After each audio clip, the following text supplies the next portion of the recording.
answer as to what they were being used for, other than we know that the extraterrestrials more than likely are the source of what they call gods. How did they get here? More than likely in some type of craft. And very possibly they could have been using these large megaliths as platforms to land on. But if Sacsayhuaman was in fact constructed by alien visitors, might there be additional evidence of their time on Earth at other ancient sites around the world? Perhaps there is. And the path to that evidence is clearly marked in stones.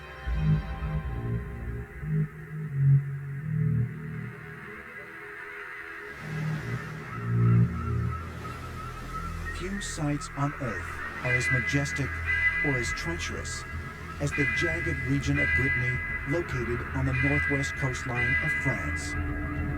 Here can be found the legendary Carnac stones, a collection of over 3,000 massive rocks, arranged in rows and other shapes, and spreading across more than 2 miles of French countryside.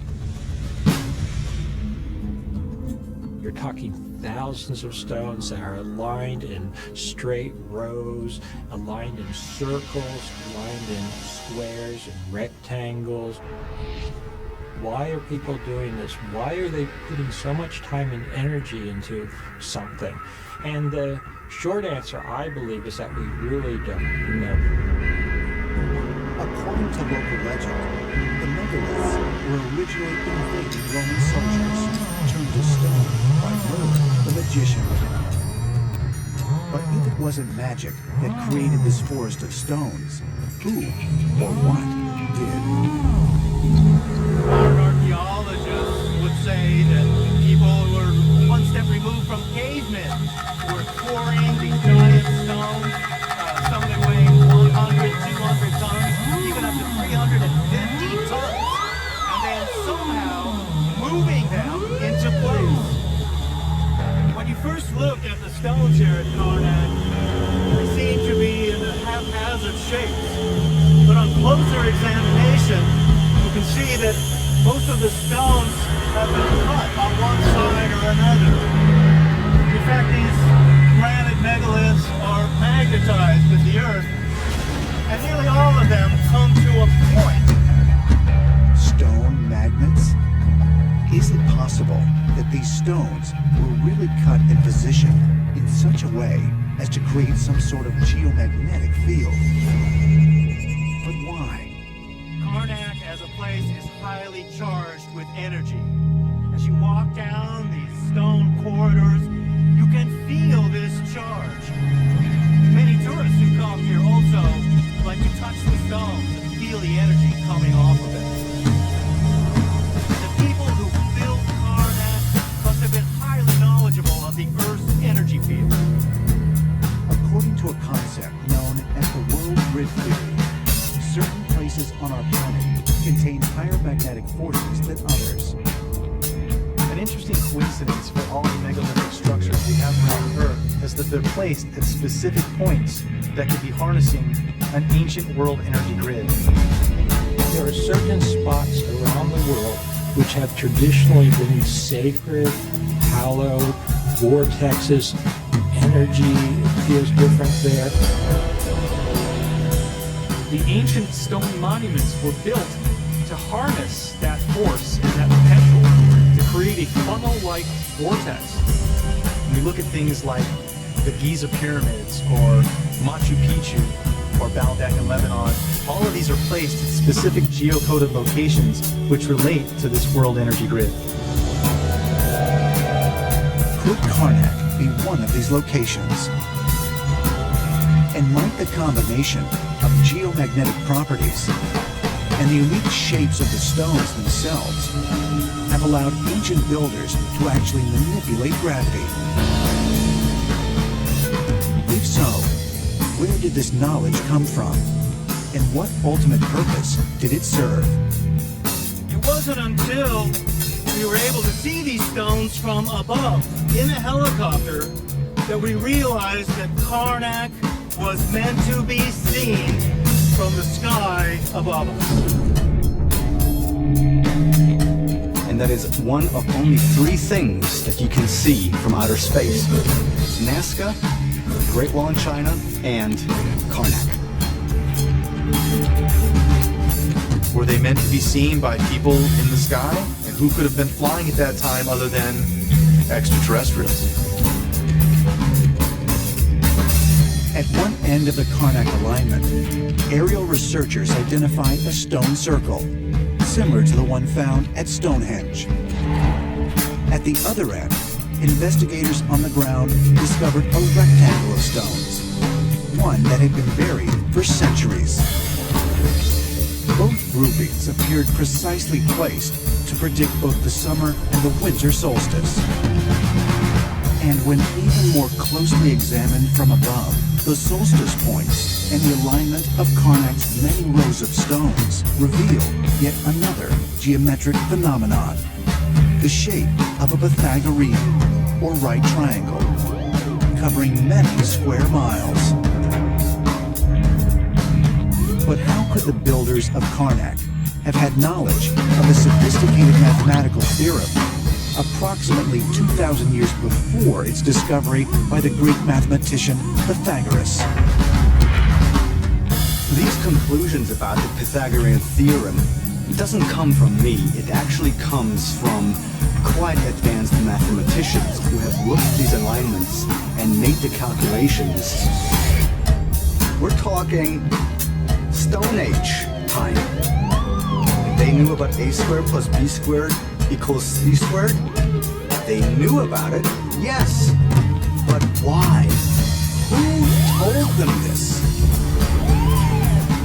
At the time, extraterrestrials told our ancestors, put this stone here, put this stone there, with the idea that a future generation would have to stumble across this mathematical riddle that somebody would say, hold on a second, this was erected during the Stone Age, yet here we have advanced mathematics. How is this possible? Now these extraterrestrials, they ask themselves, how could we give them a sign? And there was a suggestion made in French Brittany. Kilometers of stone lines in the form of a triangle. Gigantic triangle. So we have the sign, we have the information, but nobody looks at it. It's time to change our attitude to these things. I think that these stones are transmitting energy that extraterrestrials or others in airships could pick up this energy like a GPS system or some kind of airport beacon and use it for navigating the entire planet. Gigantic triangles, made of stone, geomagnetic phenomenon, the possibility of an extraterrestrial encounter with humans thousands of years ago. But if alien visitors did touch down at Karnak, where else did they land? And where did they come from? Perhaps a recently discovered archaeological site in Armenia will provide the answer.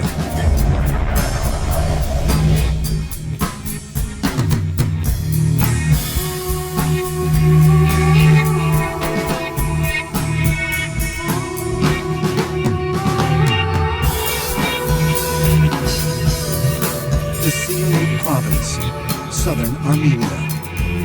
Approximately 140 miles southeast of the nation's capital, Yerevan, lies the city of Sisian. Nearby sits a high plateau where hundreds of ancient stones, some weighing more than 50 tons, stretch over a third of a mile. This is Karahunj, also known as the Armenian Stonehenge. Estimated to be approximately 7,500 years old, Karahunj predates the British Stonehenge by more than 4,500 years. The site is made of 203 slabs of basalt. At the structure's center stands the stone circle. or henge. When most people hear of Stonehenges, they think of the Stonehenge in England, but there are hundreds of these henges or stone circles scattered all across Europe. What they were and how they were used is still a mystery. Mainstream archaeology still doesn't agree on who lived there or who the builders were of that site. What we do know, though, is that the entire site is definitely a part of some type of an astronomical model. But how could this simple circular array of stones have given early man information about the stars? Is it possible that Stonehenge might be the world's oldest observatory? In September of 2010, England's Oxford University sent an expedition to investigate. What makes this exceptional megalithic monument unique are the small holes which have been bored into the rock at different angles. There are 85 stones with holes. They're like telescopes. What we see with these holes is that they are pointed at different alignments to positions on the horizon or into the night sky. What they're pointing at is still a mystery to us.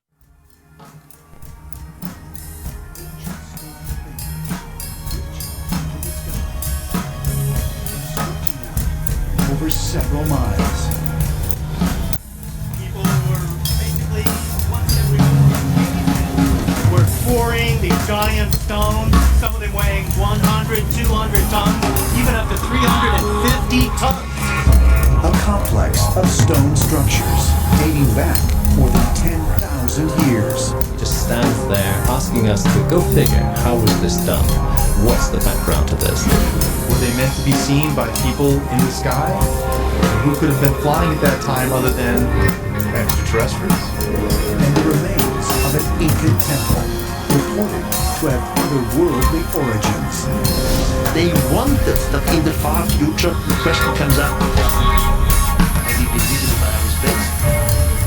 Millions of people around the world believe we have been visited in the past by extraterrestrial beings. What if were true? Did ancient aliens really help to shape our history? And if so, is there an extraterrestrial explanation for the Earth's most mysterious, unexplained structures?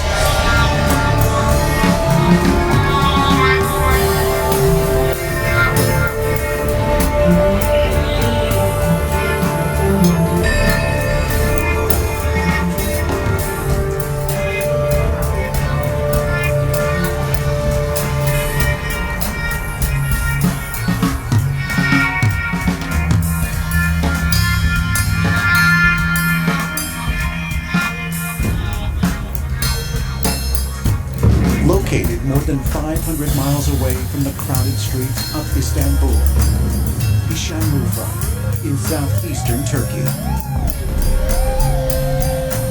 There, in 1994, on a dusty hilltop, a local shepherd noticed the tip of a stone sticking out of his field. He began to dig, eventually unearthing a 19-foot pillar. Its edges were precise, and rising from its center was a relief carving of a strange animal. Upon closer examination, it appeared that the finely chiseled stone had been fashioned by talented stonemasons, working with advanced tools. When word of the discovery reached the scientific community, one fact became obvious. A Kurdish shepherd had stumbled upon what is perhaps the most astonishing archaeological discovery in modern times, a site known as Göbekli Tepe. For 13 years, the German archaeology team has been meticulously going into a hill, and they have been doing carbon dating as deep as they go. has taken them 13 years to uncover only 5% of a gigantic civilization. They know what's under the ground. Circles upon circles upon circles, perfect circles in stone. And rising up out of those stone circles are huge sculpted columns, 19 feet high, 15 tons per column. Test results have supported the idea that Göbekli Tepe is nearly 12,000 years old, almost 7,000 years older than Mesopotamia's Fertile Crescent, long heralded as the cradle of civilization. In Göbekli Tepe, the oldest advanced site now on our planet. We know of no other site that is this advanced. It is now double the history of humanity. But right there is this gigantic site with huge megalithic circular structures. It just stands there, a mystery, asking us to go figure, how was this done? What's the background to this? We don't know who made them. They just come out of the darkness of the last ice age where we know nothing and enter the stage of history already fully formed. And to my mind, this is indicative of a major forgotten episode in human history. Could the discovery of Göbekli Tepe radically change our understanding of human history? And might proof of an ancient civilization provide evidence that mankind's most puzzling myths might actually be based in fact? A lot of myths, a lot of legends suggest that there were past civilizations of astounding sophistication at incredibly early periods. I think we have little glimmers, little suggestions around the world that there was something going on much higher, much more sophisticated, at a much earlier period of time. To put things into perspective, Göbekli Tepe is 12,000 years old. That is several thousand years earlier in age than Stonehenge and the Great Pyramid. And indeed, according to biblical tradition, the world really began in 4000 BC, and yet that is 8,000 years later than the foundation of Göbekli Tepe. So clearly we have here something that contradicts our normal understanding of the evolution of civilization. Curiously, after 13 years of digging, archaeologists investigating the ancient site have failed to recover a single stone-cutting tool, nor have they found any agricultural implements.